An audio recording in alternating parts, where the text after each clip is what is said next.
All right, let's move on to spend a little bit of time on Leroy Sané. Um, this is a kind of a crazy story when you really think about it. Um, Bayern Munich have a deal in place to sign him to a new deal, new contract, worth around 10 million euros with add-ons and all that kind of stuff.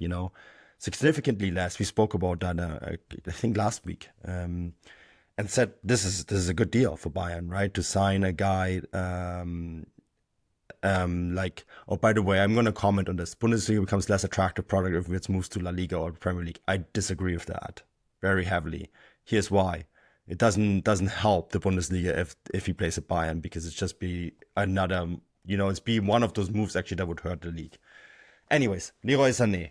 Um, yeah, so they have a deal in place. Everything is agreed on, and then he turns around and changes agents. He's now with Goal International, better known to be the agency owned by Pini Sahavi. Uli Hoeneß' special friend, a greedy piranha, he called him, at Sport 1 Doppelpass. Never shy for words. I actually think those two deserve each other in a lot of ways. And of course, the way I think this has happened is that Pini Sahavi saw the deal that Leroy Sané was getting, because, this being Bayern Munich, it was all over the media that this was the deal that was agreed with, and said, I can do better than that.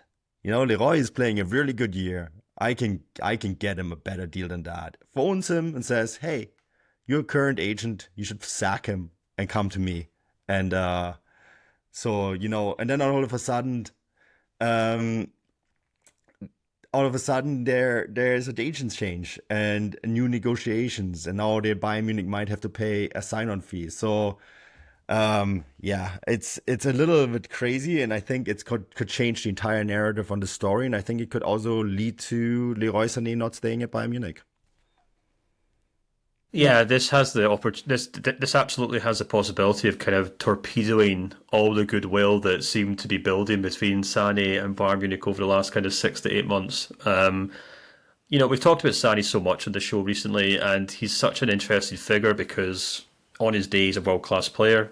And I think on a number of occasions this season he has been a fantastic match winner for Bayern.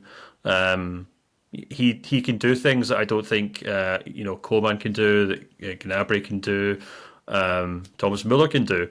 I think he does stuff that only maybe Musiala can match when he's at his very best. And we all know what Sané's capable of. He's doing it all his career. The issue for him has always been injuries and consistency, and perhaps off the field stuff that has been quite distracting at times. It felt like it does feel sorry that he's got his injuries under control. If you do kind of take a look at how many injuries he's picked up per season, they have dropped off significantly. He obviously had this reputation for being an injury prone player, which isn't really fair because he had two major injuries, one at Schalke, I think it was, and one at Manchester City. And since then, he's been pretty consistent. He's still maybe missing like 7 or 8 games a season, but in the modern game where players play like 60 games, it's not obviously a huge problem. Um, and consistency was the other one, which I think he has more or less figured out. I thought he was outstanding last season in Thomas Tuchel's team alongside Harry Kane. Vincent Kompany came in and completely changed things. He moved the whole front line about.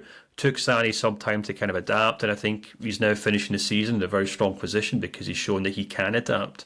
And I think he would be a really great attribute to Bayern if they can agree the right kind of terms. And as you kind of mentioned on the show earlier on, there was talk that he would accept something like a half the salary that he was on, but maybe some extra performance-based add-ons. And that seemed to me like the kind of perfect scenario for him. But as you said, it looks as though Zahavi's come in or someone else has come in and kind of turned his head and said, look, Yeah. understandably, I suppose, say, hey, look, have you realised that, I think if I'm not mistaken, he's about second in the league for goals to assists for Bayern Munich, behind obviously Harry Kane, maybe, or probably will be behind Michael Olise. I don't have it in front of me, but that'd be my guess. I'd guess he's third. Maybe someone can check on Transfermarkt He for is me. third. Yeah, Yeah. yeah. So, maybe someone like Zahavi's come and said, look, you're not playing for, Bolton Wanderers here. You're playing for Bayern Munich, and you're the third best goal contributions this season. You deserve more than that. And there may well be interest from England as a regard, and they might be able to offer him the kind of salary that Bayern Munich are unwilling to offer. So then that becomes a question of money or sporting significance for Sané Manu, doesn't it? It comes down to whether he wants to stay at Bayern, where he's got a good thing going, or he wants to have one more shot at another big move in England or somewhere else to earn a bit of money. And I think Well, that's probably what it's going to come down to. I think it's the signing on fee that's just a big sticking point. Bayern Munich weren't going to pay him one. I think the rest of it, the rest of it is really like the terms and everything. They think both parties agreed with that. And the question is then, at 10 million plus bonuses, all of a sudden he's in a salary bracket that a lot of teams around Europe can afford. Good teams around Europe, right? You're talking Arsenal, Chelsea, Man United, all these teams all of a sudden are in those discussions, and they could probably also pay him a sign-on fee. And there was also reports about Saudi Arabia. They offered him 20 to 25 million euros. I'd be cautious about this one because one of the issues that has been kind of been in the background for Leroy Sané has been his partner. She is, I think she is either American or English, and she's having a really hard time settling down in Munich. And so during his first years, I think she lived in LA. And so a lot of the form issues that he had and the issues with form he had was because he spent late night talking with her on Skype. Which is fair enough, we're young, we were all young once and early in a relationship and so on. I get it, but if you're up all night, and that's hard for training. I think then she made the move to Munich and didn't quite settle. I think she's now in London and commuting back and forward, and that is, I think, something that has to be taken into consideration. If she says to him, "Hey, look, their offer isn't that great. I know you want to stay in Munich, but Arsenal can probably offer that too, and a little bit of a signing on fee, and then we can live in London, and I can live in an environment where I can speak English, and that is, these things do matter. And I think maybe that's also what's playing a little bit of a role here. And then of course too, Zahavi is an excellent agent. He read the news and he was all over this right away. He can smell a good deal when it comes about, right? You have to remember agents get 10% of a sign-on fee. So this is worth a shot for him, right? But I do think we're now in a territory where I thought this deal was 100% done. I would go back to 50-50. Yeah, Michael in the chat says German people speak English, which is a fair retort. People in Munich certainly speak very good English, but no, We had this discussion the other day in our chat that it's actually not, that's correct to a certain extent. Oh yeah, of course. No, I mean, as someone who comes from Scotland, I can assure you Germans speak much better English than my fellow countrymen. And I mean, there is that kind of interesting aspect about Munich itself. It's the thing that I adore about Munich. It's a big city, but it feels like a village. It feels like a very peaceful, relaxing place. It doesn't feel like London, which I think is a good thing. No offense to people living in London.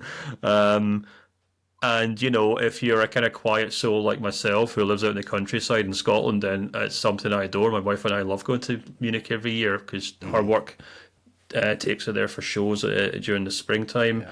I obviously go for work a lot. And once upon a time, when we were thinking about moving to Germany, Munich was top of our list. So I love it.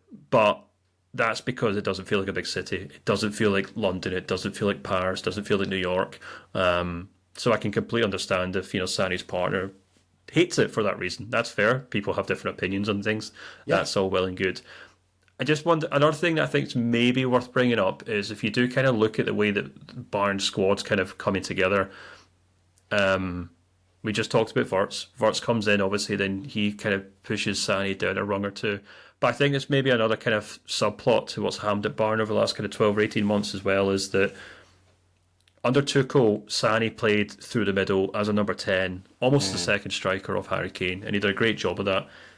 Vincent Kompany comes in. Now, I don't know if this is because Vincent Kompany opted for this or just because Bayern gave him a bit of a nudge and said, look, Musiala wants to sign a new contract. He's going to sign a new contract. He has to play number 10. That's one of the prerequisites to you get this job. Are you okay with that? Yes, yes, okay, let's get on with things. And as a result, Musiala has basically been playing as a number 10 whenever he's been fit. And that means Sané has had to really settle for playing as a right winger, left winger, sometimes a striker. He's done a great job of it, don't get me wrong. But I can completely understand if he maybe thinks, I want to play for a club that want to play me as a number 10. I want to play for a club that want me as the main man. I think I'm still good enough to be that main man at a high level. I don't want to be second strong to Jamal Musiala. There's not a thing against Musiala. I'm not suggesting the guys don't get on or anything like that at all. But, we're talking about elite athletes here. And each of them wants to be the main character in their own show. And I can completely understand if Sané's thinking, I proved what I could do at number 10 in the season before under Tuchel, alongside Harry Kane, and I've been kind of brushed aside. So thanks for your offer. With all due respect, I'm going to see if Arsenal or Chelsea or whoever else want to play me as a number 10 next season. And that's no one's fault. That's just the way the cookie crumbles. Bayern have a number 10 that they're going to build a squad around, yeah, maybe in that case, the only thing they can do is part ways. This last comment, to be honest, Sané for Bayern was nowhere close to what he used to do at City. His numbers this year are pretty identical to his last year's numbers at City. Yeah, we actually talked about this on the show. Is basically hitting career high numbers this season in terms of goals and assists per 90. How he's scoring them, who he's scoring them against is definitely up for debate. I suppose his Champions League numbers aren't fantastic, for example, but you can't really fault him in terms of picking up goals and assists in the Bundesliga this level. Man City weren't great either. In fairness, I looked this up. I thought it was actually kind of intriguing, but this was also when Man City kind of struggled in the Champions League every year, right? Yeah. I'm just looking through the comments here. Imagine something like that for Brandt. Imagine Kovac is forced to play Brandt. Oh, that's an interesting point from Torb. We can't talk about Dortmund this episode. We promised we'd talk about Bayern and Wirtz, but I actually not. Well, maybe that might be the case, but we'll talk about Julian Brandt and his future at Dortmund on a future show. Dortmund, that's for sure. Will come in for Leroy Sané. Former Schalke player. Wow. Well, if his wife didn't like Munich, wait till she finds out about Dortmund. Yeah, well, exactly. Yeah.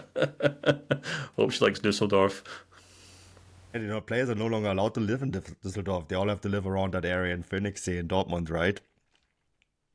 That would explain why Mats Hummels left for Rome, but but we're definitely getting off topic now. Excuse me. Yeah, which is probably a good sign for us to wrap it up.